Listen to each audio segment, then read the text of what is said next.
ngo warutwaye narindi mu muhanda kandi urabizi ko kujya kuri telefone utwaye bitemewe uretse no kuba bitanemewe ni risk umuntu aba yishyiramo zidafite impamvu niko bimeze kabisa. Hanyuma mbonye ubreakinze inkuru ivuga ko Bishop Gafaranga cyangwa se Zakari atawe muri yombi. Bigenze bite uko mbonye ari uyibreakinze?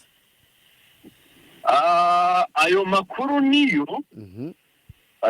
niyo nubwo nta rwego rw'ubugenzacyaha cyangwa urundi rwego rwari rwose rwari rwayemeza, kuko gerageje no guhamagara umuvugizi wari murangira Dr Thierry ntiyanyitaba, ariko amakuru y'uko Zakariya cyangwa se Bishop Gafaranga yatawe muri yombi yo niyo icyo umuntu gusa aba akeneye ni confirmation yo mu nzego zibishinzwe, ariko amakuru kuba ariyo niyo.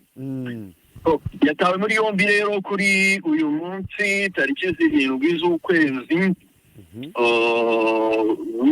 ukwezi kwa gatanu mwaka 2025 akaba afungiye. Amakuru avuga ko afungiye kuri station ya RIB ya Bugesera, ari naho yaratuye.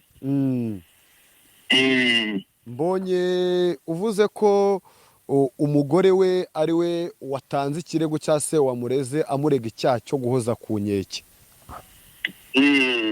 Hanyuma ubwo sinzi niba waba wagerageje kuvugisha nk'umunyamategeko wawe ngo mubaze iki cyaha biba bimeze bite, ubundi igifungo yakatirwa n'iki?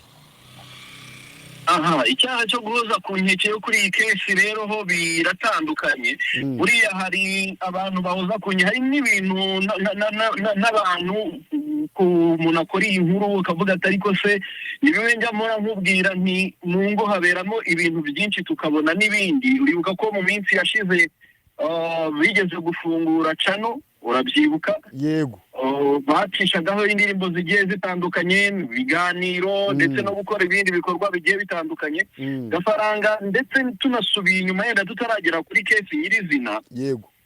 Mu mibanire ye n'umugore we urabyibuka neza ko izo nkuru twagiye tuzitangaza kuri DCTV Rwanda mu bihe bitandukanye.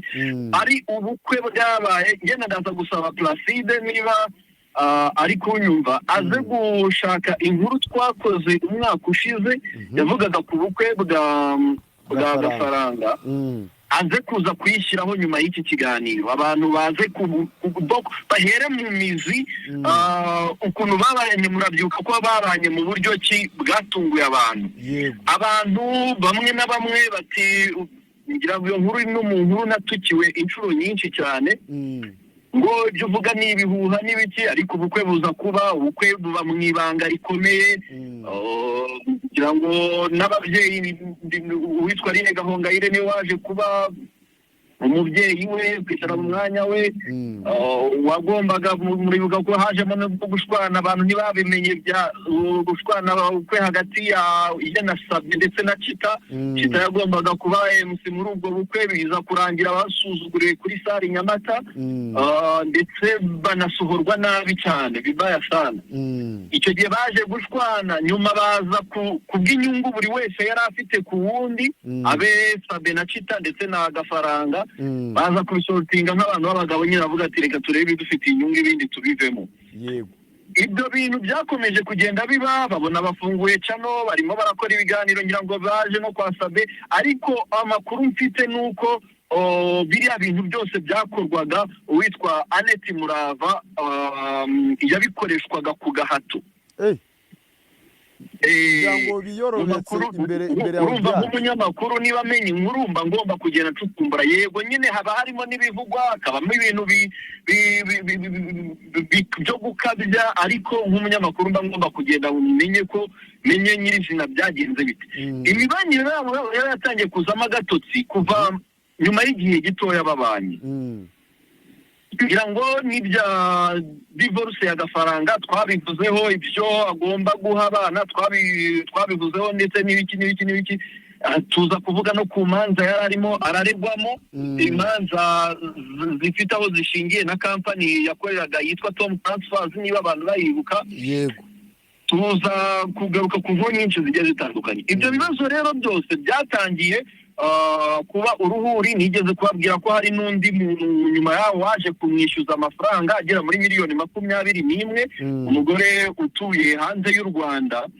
Biza kuba ngombwa ndetse icyo gihe ko bashyira inzu yabo ya etage, umutungo wabo wari uri cyangwa se uri no mu Bugesera, bawushyira ku isoko. Ngira ngo izo nkuru nazo abantu barazikurikiye.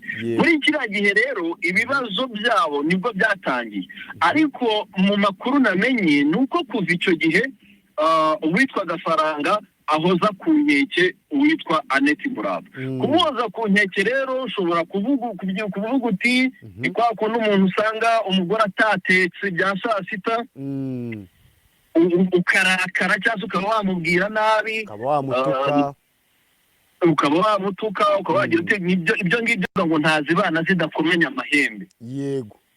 Ariko ibyo ngibyo byo nta kintu bitwaye, kuko nibwo buzima bw'abantu bose ku isi babayemo, kuko hari umuntu n'undi, ntabwo abantu babona ibintu kimwe mu buryo bumwe ubwo ari bwo bwose. Kuva muri icyo gihe rero nibwo guhozwa ku nkeke byatangiye, ariko biza guhindura isura ubwo yatangiye noneho kuzanamo ibintu byo kumukubita. Yatangiye no kumukubita, hajemo ibintu byo gukubita. Iyo hajemo ibintu byo gukubita rero, icyo gihe nibwo hano mu Rwanda murabizi gukubita umugore. Umugore ngira ngo n'umusaza umunsi umwe yigeze kuvuga muri speech, yaravuga ati umugore w'umunyarwandakazi ni don't touch. Ukubita umugore uti kugira ngo na nyuma aza gutanga indi mbwirwaruhame avuga ati ariko mwagiye mujya ku bagabo munganya imbaraga mukarwana, aho uza kurata imbaraga ku mugore. Ku mugore mu Rwanda ho ni ibibazo, ariko bya bindi by'umuco, bya bindi byo kuvuga ngo umugore ndeze umugabo wanjye byazafatwa bite, arakomeza arihangana. Yarakomeje arihangana, ubwo buzima bubamo, ariko ibya YouTube arabigabanya. Yego. Byo kuza ku karubanda kwiyerurutsa ko abantu babanye neza, nyamara bitameze neza mu rugo. Annette rero byaje kugeraho kwihangana byanze, kuko amakuru avuga ko yakubitwaga inshuro buri uko yatahaga nijoro, yamukoreragaho imyitozo. Noneho biza kugera harananirwa, aza kubibwira abakuru b'umudugudu. Uri kubyumva? Ariko nanone ikindi kintu cyamuzitiraga kuvuga ngo ndarega gute, harimo n'ibi bintu byo kuba bazwi ku mbuga nkoranyambaga, kubusitari.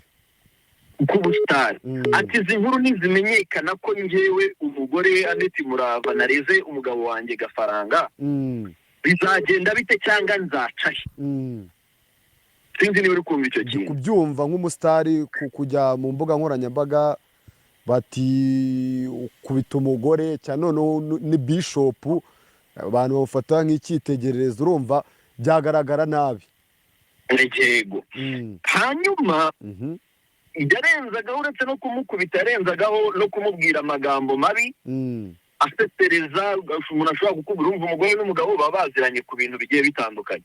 Tuvuge n'urugero ngiye gutanga, ntabwo ari niba umugore wanjye naramukuye yenda twarahuye muguze, ari nk'aba bantu nyine bacuruza ibyishimo, ngo bacuruza ibyishimo nyabuneka.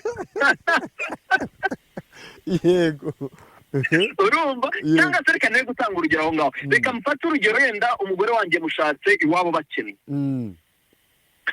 ariko nkajya nirwa wenda mucyurira nticyuzi ni ukurya gusa. Ati na nyoko sinamuguriye ikibanza cyangwa sinamwubakiye cyangwa sinamushingiye. Urumva umuntu uhora ubikubwira buri kanya uko byagenda kose bikwangiriza imitekerereze yawe. Yego. Icyo gihe rero yaje kwegera ubuyobozi bw'umudugudu wa Kindonyi, ni umudugudu babamo mu karere ka Bugesera, mu murenge wa Mayange, mu kagari ka Kibenga, niba mbivuze neza, mu mudugudu wa Kindonyi cyangwa se Kindonyi, ubwo sinzi ubwo nuko babisoma cyangwa babivuga. Yego. Hanyuma rero ibintu byaje kuza gukomera, amakuru akavuga ko kugera ibyo yabyihanganiye ndetse buri gihe yahoraga amubwira ko ngo azamwica. azamwica niko amakuru avuga ko Gafaranga uko yamaraga kumukubita yaramubwiraga ngo isaha yawe ntiragera ati wowe nzakwica.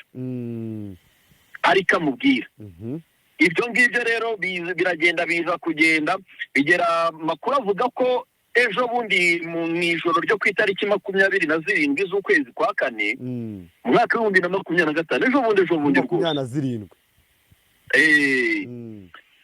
yamusanze mu rugo nk'ibisanzwe.